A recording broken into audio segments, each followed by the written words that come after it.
From breaking records to challenging the music industry's biggest institutions, BTS is once again at the center of a global conversation.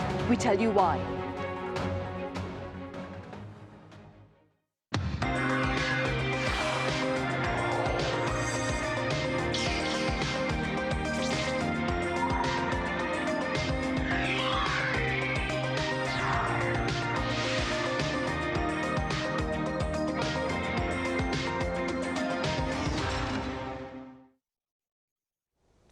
Hello and welcome to yet another edition of Press Perspective. It's Thursday, August 6th here in Seoul. I'm Min Sun-hee.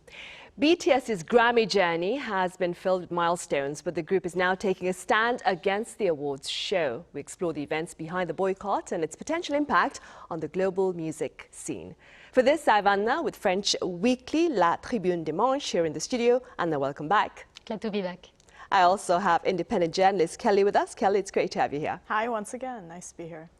And the BTS has effectively declared a boycott of the Grammys, saying it will not submit its latest album Arirang nor its title track Swim for consideration. Let's start with the reason behind the boycott. Yeah, actually BTS decided not to submit their music for 2027 Grammy Awards because they have concern about the way their music is being categorized. Actually, this decision came after the Recording Academy introduced a new category called Best Asian Pop Music Performance, which was created to recognize artists from Asian music markets, including Korea for K-pop, J-pop, Japanese pop, and Chinese pop, C-pop, for example. So regarding this new category, actually the Grammys say it is meant to celebrate the growth and diversity of Asian pop music and give more artists the opportunity to be recognized. But actually, BTS expressed a different perspective. In a statement, the members said they hope their music can be heard and loved for what it is, rather than being divided by region or language. And what they mean is that the main issue is that their music has become global, and they don't want their identity as artists to be defined by where they come from or the language they speak. And they believe their music should be evaluated based on its artistic value rather than being separated into a regional category. So also this decision and the creation of this category, like a lot of people reacting to this online, and many see this as a way for the Grammys to permanently exclude them from the main categories such as Album of the Year or Record of the Year.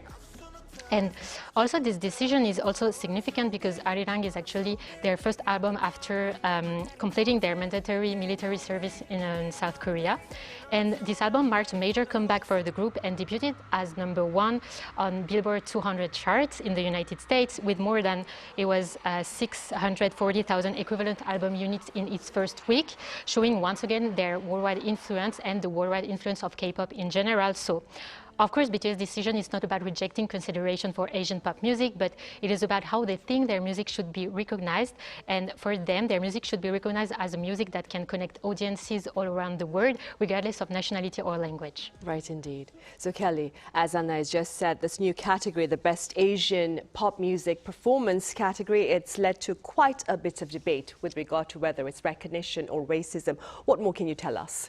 Well, I think the real crux of this controversy is the question of whether or not categorizing an award for Asian pop is like a glass ceiling in terms of the kind of achievement one can get at the Grammys, or if it's yet another platform to highlight Asian excellence, right? So for critics of this newly declared category, it's really, there's this claim that's being forwarded that it's pitting Asian artists against each other. There's a question of why you would categorize Asian pop in one area. It's not necessarily like you categorize another kind of music by a racial group so explicitly, right? Like it's not like hip hop or something like that is like black music at the Grammys. So, or that, I don't know, there's like a Latin pop category. So there's a question of why this and why now.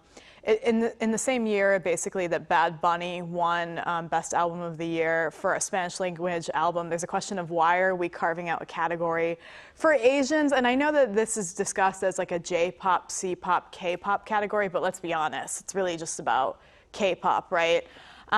So, I don't have a personal opinion on it, but I do think it's an interesting point.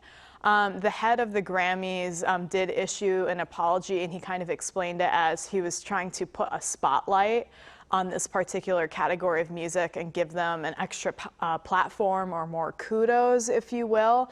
And he did also stress that you could submit your award for all of the categories, right? So you could win Best Album and also Best Asian Pop category. But I think the question is whether or not looking at BTS or other artists like Blackpink as an Asian pop category somehow sidelines them or silos them away from kind of the same mainstream access that, say, Ariana Grande would get, right? I mean, the Oscars, for instance, Best Picture, when Bong Joon-ho and Parasite won that years back, I think that was 2020 in the pandemic, that was big news, and I think that really kind of unlocked this idea that Korean media can really kind of take over in the West. I think BTS's boycott is interesting in that it speaks to kind of their hubris or their cockiness or their self-assurance, if you will, in the music category, and they deserve that. I mean, they're globally popular. They bring in billions of dollars. They feel like they can throw their weight around and protest in this way. And yeah, I think you know, it's an interesting question about diversity. It also comes at a time when BTS has actually veered more to kind of market themselves as like the poster child of Korean arts, if you will. I mean, their new album, Arirang, is a really big difference from like Butter or Seven, and that it's really trying to, you know, carry the Korean flag and kind of spread Korean culture. Right. BTS, and it's not the first to take a stand against the Grammys. There have been other artists who have refused Grammy nominations in the past, right? Yes, yes. Actually, the Grammys have faced criticism over issues of diversity and representation. And in recent years, several major artists also question how the award recognizes artists, from transparency in the nomination process to whether the institution actually reflects today in music industry. So actually, there is first the famous case of the Weeknd. So in 2020, he released his really famous album After Hours, which became one of the biggest albums of the year, both commercially and critically. And the album debuted at #1 on the Billboard 200 chart in the US, and while songs like Blinding Lights and Save Your Tears that we all know became worldwide hits. And yes, actually he submitted his music for consideration for the 2020 Grammy Awards, but when the nominations were announced, actually The Weeknd received 0 nominations. So it was not about losing an award, but he didn't receive any nomination. So at the time, many people questioned that decision given the scale of his success this year. And following this, The Weeknd criticized the lack of transparency in the Grammy nomination process, especially the secret nomination committees, and announced that he would no longer submit his music for Grammy consideration. And this is a position that he maintained for several years before returning in 2025, so about 4 years. And there is also the case of Drake, also a really famous artist, and he has a long and complicated history with the Grammys. And actually, his frustrations go back several years. It was in 2017, after his song Hotline Bling won the Best Rap Song, he actually questioned why it was placed in a rap category, because he was considering that it was more like close to a pop or R&B song. And he suggested that maybe being a black artist may have influenced this decision, and he was being placed in this rap category because of his identity rather than the music itself. So, and in 2019, after winning Best Rap Song for God's Plans, he actually used his speech to remind young artists that a Grammy is not the only way to measure success. And he said actually that having fans who connect with your music is way more important than winning any awards. Finally, in 2021, he withdrew his 2 Grammys nomination for his album Certified Lover and Way Too Sexy, the song Way Too Sexy, again nominated for Best Rap Performance. So yeah. He had already been criticizing the way Grammys categorize and recognize artists for several years. And the last case was Jay-Z, which represents a much longer debate about how the Grammys recognize hip-hop artists. And actually, in 1998, he boycotted the ceremony over concerns that the genre and the most famous artists of the hip-hop category were not, according to him, receiving the recognition they deserved, and he only returned in 2004. And years later, his album 444 2004 received 8 nominations for the 2018 Grammys Awards, but received no trophy. So in 2024, finally, while receiving the Dr. Dre Global Impact Award, he questioned the Academy standards by pointing out that Beyoncé, despite being the most awarded artist in Grammy history, never won the Album of the Year. Right, I see. With regard to BTS's boycott of the Grammys, Kelly, what has been generally the foreign media response to this? Yeah, I mean, actually, I would say the foreign media has been pretty neutral, but has widely reported this. I mean, this whole fiasco is kind of in every major US media outlet. To start, I think the reason is twofold. One, BTS is kind of part of this older model of music, maybe because of the way that Korean corporations work, where they tend to kind of stray away from controversy. They're very well media trained. They're very neutral and benign. They kind of remind me of like the early Kardashians or the early Beatles. You know, they have a very squeaky clean image. They kind of avoid tough questions. They're very charming. And so for them to take a stance like this is a little odd, or just kind of a break from the way that they've been. Again, it shows that they are more confident. It shows that they're willing to have a voice, that they feel that their music is strong enough that they can sway the industry and make a statement that maybe they wouldn't have made pre-COVID, right?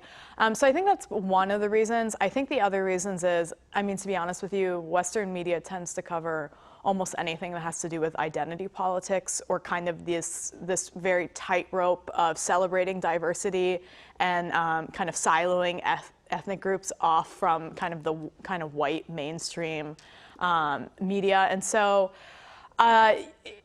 this time, I don't want to point any accusations at the CEO of the Grammys. I do think that maybe there's just some confusion when we're trying to celebrate certain cultures, because, for example, as I mentioned, like this time around, BTS has come back from their hiatus, really kind of carrying the banner of Korean culture.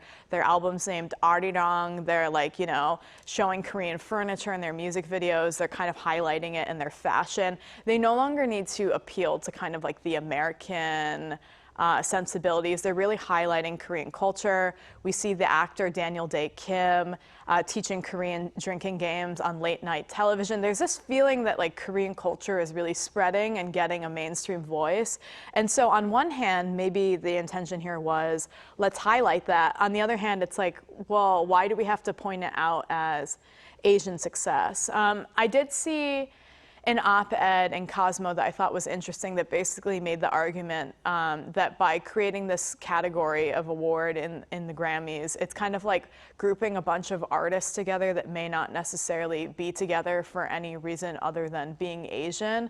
I mean, for example, like BTS is certainly a pop group. They have elements of rap and hip hop in that. So say their next album is more in that direction, do they not qualify for the Asian pop category? Audrey Nuna, who is like an indie artist that isn't necessarily pop, I mean, she did sing that song Golden, right, in K-pop Demon Hunters, but say she got nominated for something, does she fit in the pop category, or is she more of an indie artist, a house artist? You know, so there's those questions of how would we handle that in the future? And again, why would a Chinese pop star have to compete against a Korean one? And then if you're an Asian American, do you get put in that category? Whereas if you're like an overseas Asian, that's very popular globally. So I think those are some really good questions. And then there's the question of why aren't other identity groups being proposed in the same way? And again, it becomes like a litmus test of how American or mainstream or foreign some kind of media is. And I think that's why this is getting so much international attention, on top of BTS just being incredibly influential. And I mean, if they cough, it can make a headline, right? So I think that's part of it as well.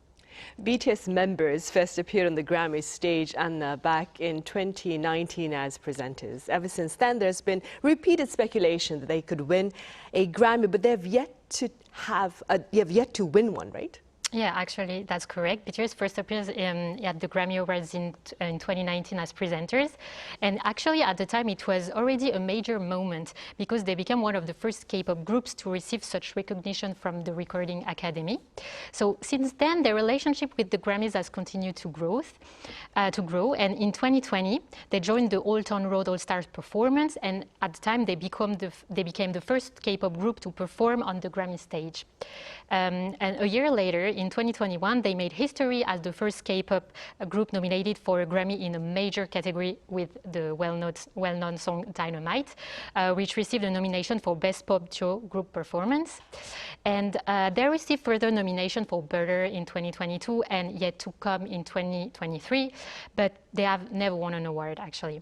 And they received in total 5 Grammy nominations, making them the most nominated K-pop groups in Grammy history, but they have yet to take home a trophy. So their relationship with the Grammys has always been a mix of historical recognition, but at the same time, they had like the frustration of coming close without winning. Right, and beyond the dispute with the Grammys, Kelly, BTS, it resumed its North American tour in New Jersey, I believe, last weekend. International media reports say the group is generating a massive economic impact for the U.S. Are we seeing proof of what's being called BTS-nomics? In some ways, yes. I mean, it's worth pointing out that Taylor Swift, when she has a concert in the U.S., also, stimulates the economy in local cities by millions of dollars, right? Just by bringing so many people in to local airports and to an area to see her. So why do we talk about BTS-nomics? There was that Hyundai Research Institute study way back when that suggested that BTS brings in about $1 billion annually. This is before the hiatus into the South Korean economy. And so I think since then, their kind of contributions to Korea nationally and internationally has really been highlighted. I like to inject a little bit of skepticism into that. I mean, just because they make a lot of money and HYBE makes a lot of money doesn't necessarily mean that it trickles down to the rest of Koreans, and we shouldn't conflate those two things. But with that said, I mean, there was a stat that came out that said for their Las Vegas show that there was about $340 million in economic activity that you may or may not be able to trace back to their several back-to-back shows. They had several of them over the course of a week. In Manhattan or in New York, someone built this local map of Korean businesses and shops as kind of a way to enjoy the greater theme of Koreanism when you're there for the concert. Again, I think that's a good example of how interest in BTS does kind of buoy interest in Korean culture and Korean local businesses. So there might be some stimulus there. I'm not trying to underplay it.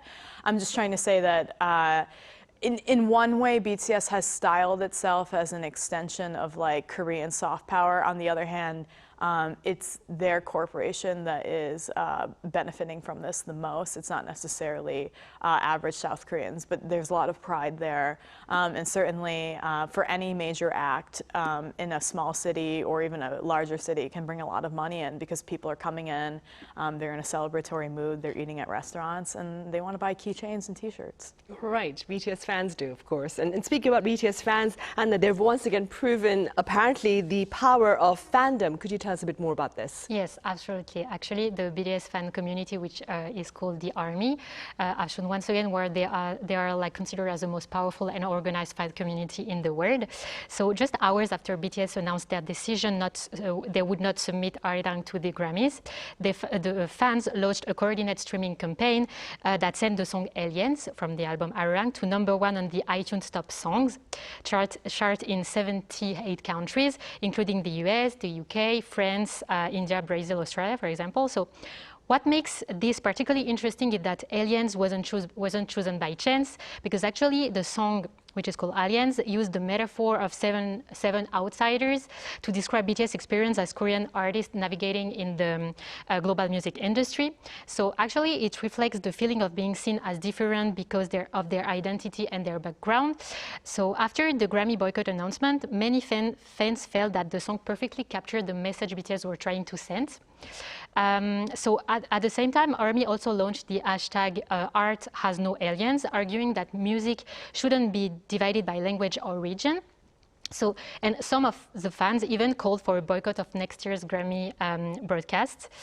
And although no official figures exist, BTS global fan community is estimated to numbers in the tens of millions, and its influence has been demonstrated many times before.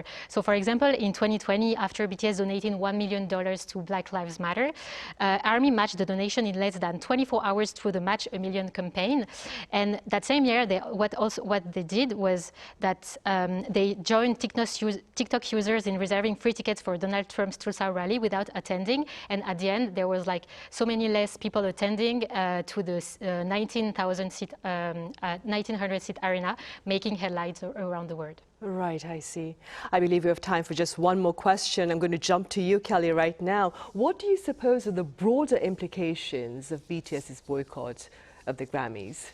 Well, for BTS and the Grammys specifically, I don't think that it's going to have a big impact on their relationship with the Grammy organization or their public image, if you will. I mean, to be quite frank, I think part of the reason why BTS took a stance is because they know that they're fairly untouchable and they can recover from controversy. I think they knew that the fandom would probably be on their side. But also, to be really frank, awards show viewership has been, slipping away year after year. It's not a major moneymaker anymore. They need artists, especially globally resonant artists like BTS, to continue to appear there. I also think more broadly, the reason why they're able to kind of take the stance is I think we're moving away from the era where interest in K-pop or interest in Bad Bunny is like this niche, weird thing that you like. The kids at the high school that used to be into K-pop and J-pop kind of sat together and they would learn their Japanese and Korean lyrics, and they were kind of seen as weird when I was young, right? I think it's now gone totally mainstream. I think we've changed as a culture in the era of Netflix and streaming and kind of globalism, where it's not weird to listen to music that you don't understand the lyrics to. It's not weird to like Russian folk music. You can like whatever you want. It's not a niche interest. And being Korean and being successful at music is not an outlier anymore. So I think some of it is just I think some of the controversy about this was it's an idea that's so 2014 to move BTS into an Asian pop category. BTS is pop. Bad Bunny is dance music. It just is what it is. We don't need to add these extra superlatives on it anymore. And I think the fans get that, but maybe the industry doesn't yet. Right, on that note, we shall end today's talk. As always, Kelly, thank you so much for your time and your thoughts. Thank you. Anna, thank you very much for your insights. Thank you. BTS may be stepping away from the Grammys, but the debate it has sparked could reshape how global artists are recognized in the years ahead. That's all for today. Thank you for watching.